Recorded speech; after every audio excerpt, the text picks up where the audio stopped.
Pour matérialiser cette vision du chef de l'État, la gouvernance du sous-secteur des infrastructures routières est axée en priorité sur la préservation du patrimoine routier pour le financement régulier et efficient de l'entretien du réseau routier structurant, qui draine plus de 90%, voire 95% du trafic.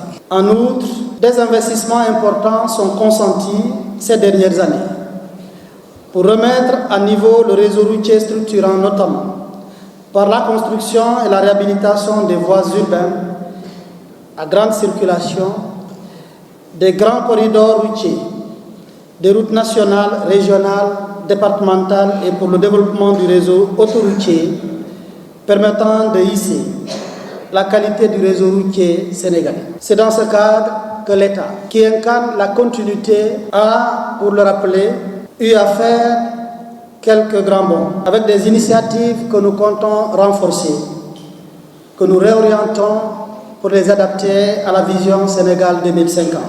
La réhabilitation de la nationale 4, Sénoba-Ziguinchor, PAC, y compris la boucle des Kalounaï, long de ces 52 km, que nous avions voulu visiter hier, mais ce n'est que partie remise. La construction des ponts de Baïla de Djouloudi, la remise à niveau de la voirie de Ziguinchor et Bignona, la construction du pont et de la voirie de Marsassoum. Je suis déjà à la région de Sédhiou, à qui je fais un clin d'œil pour réitérer l'intention de tenir un CRD également à Sédhiou.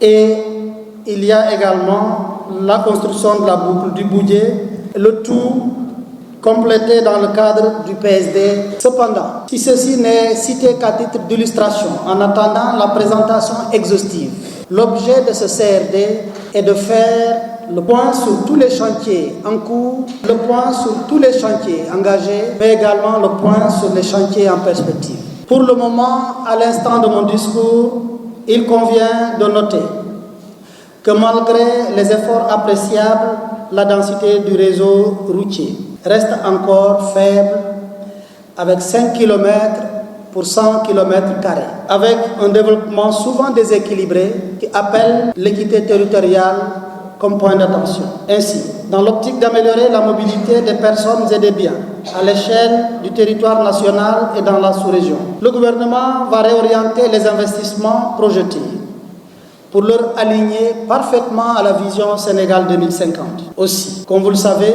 sous l'égide du Premier ministre, son Excellence, Monsieur le Président de la République, a mis en place le plan Diomaye pour la Casamance, qui s'inscrit dans la territorialisation des politiques publiques. Dans ce cadre, un accent particulier sera accordé à la connectivité des pôles de développement afin que nous stimulions davantage le succès. Nous mesurons la plénitude de notre responsabilité pour le succès de toutes les politiques publiques envisagées pour matérialiser le plan Diomaye pour la Casamance. Sans la connectivité des départements entre eux, sans la connectivité des pôles entre eux, sans la connectivité interne au niveau départemental, le succès de toutes les entreprises, le succès de tous les programmes ne sera qu'un vain mot. C'est la raison pour laquelle, de la terre pleine aux îles en profondeur, le sujet nous préoccupe et préoccupe l'autorité au plus haut niveau. C'est pourquoi le gouvernement va poursuivre et intensifier le programme de désenclavement des territoires pour assurer le développement harmonieux et équitable permettant de connecter les zones de production et les pôles de développement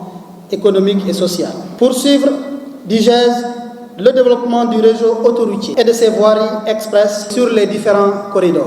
Poursuivre l'amélioration de la mobilité urbaine dans les grandes agglomérations. La particularité des projets réside également dans les aménagements connexes intégrés qui jouent un rôle extrêmement important dans le développement socio-économique des localités traversées.